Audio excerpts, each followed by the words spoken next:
Hey, and welcome to A Game for Your Thoughts. Today we're talking about The Legend of Zelda The Wind Waker HD. The Legend of Zelda Wind Waker HD is a remaster, kind of a little remake, not really a remake, but mostly a remaster of the classic GameCube Legend of Zelda adventure. The Legend of Zelda Wind Waker HD has updated visuals and a few new features that make some certain sections of the game a little bit less tedious, so let's talk about it. In the world of the Wind Waker, so it follows Legend of Zelda basic stuff. So Ganon's returned, he was trapped, this kind of follows Ocarina of Time, kind of some weird shenanigans going on there, crazy Zelda timeline stuff, you know how it goes. But anyway, so Ganon has returned, and so the gods are like, oh hell no, and so they drown the ocean upon the world, leaving little mountain islands for people to survive on, and just basically destroy the world and leave the survivors to kind of figure it out, which is really rude. But you play as a young boy who lives on one of these islands, and one day his sister is kidnapped by this giant bird, and so he goes to find his sister, and he figures out that Ganon is still alive, Ganon is still kicking, and he's got a plan to destroy the world. So you team up with this boat named the King of Red Lions, and you have to sail across the sea and find the solution to get rid of Ganondorf. So like I said, the story of Wind Waker, basic Zelda stuff. I mean, it's stuff you've kind of gotten to know. I mean, you've seen how Zelda builds an awesome world, like kind of right off the bat. And this game does a great job of building the world. But one thing I really did appreciate is it doesn't spend a whole lot of time on the lore and kind of stuff like that. It kind of gets moving pretty quick. I mean, it's good to build the lore in the world and stuff like this, but this game does it throughout the game instead of just all at once right at the beginning. I'm looking at you, Twilight Princess.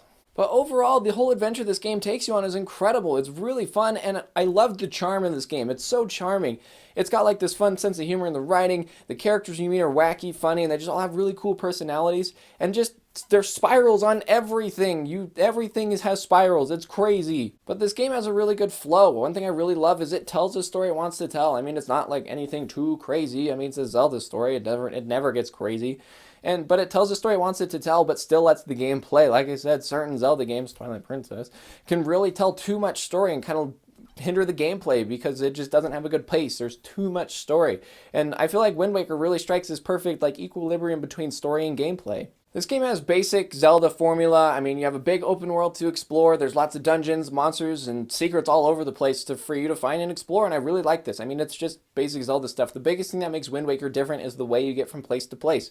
So the world's set up in this giant ocean grid map where there's just islands in every single sector, and so you have all these islands to explore, and you actually manage to make it to most or all of these islands throughout your quest, and I really liked that. And then the islands that you don't go to, you actually feel incentive to go to because you're like, well, what does this island have for me? And sailing around, there's actually lots to see and do. The biggest thing is just this world is so gorgeous. It just looks amazing. There's lots of really pretty, like the ocean is really beautiful. It's nice and blue.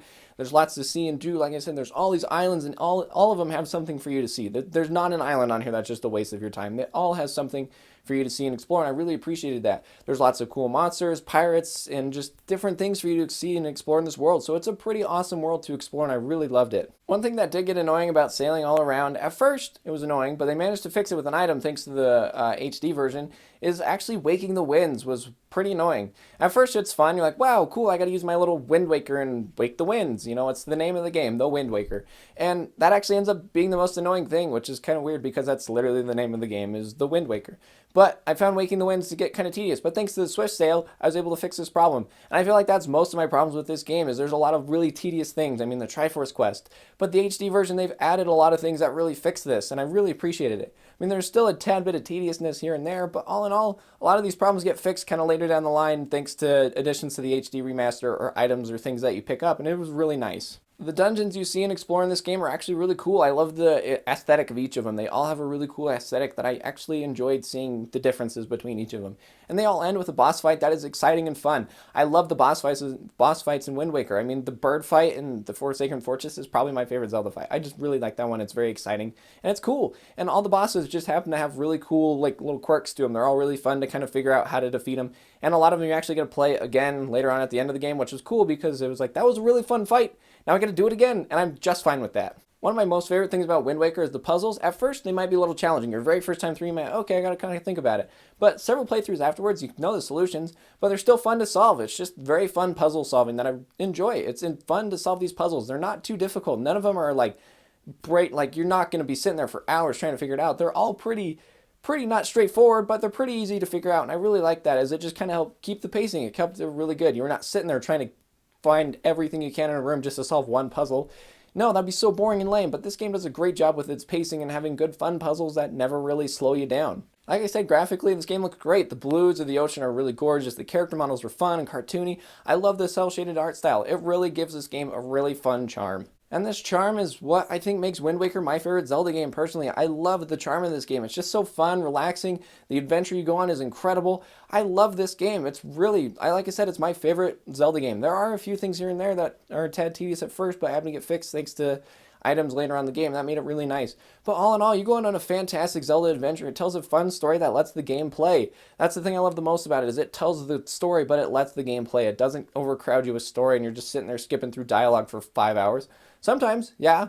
But all in all, the game has just a really good flow, really good pace, awesome charm, and it's a fun adventure that I highly recommend that you check out, Legend of Zelda Wind Waker HD. Hey, thanks for watching my review on Legend of Zelda Wind Waker HD. I love this game, so I hope you like it as well. Let me know in the comments what's your favorite Legend of Zelda game. And while you're down there, hit like, subscribe, and the bell to get notified every time I post a new video. And if you want to head over to twitch.tv/GameForYourThoughts and check me out over there, I'm streaming all the time. I'd love to see you there. So, thank you so much for watching my review. If you want to watch me play through the game, I have a whole series. I played through the whole game. It was a lot of fun, so I'll leave a link for that over one of the sides. I don't even know anymore. It's somewhere on one of the sides, the whole playlist, or if you just finished watching it and this is your final hurrah for my Legend of Zelda stuff. Thank you so much for watching the series. Thanks for watching the review, all that great stuff. So thank you so much for watching. We'll catch you guys next time on A Game for Your Thoughts.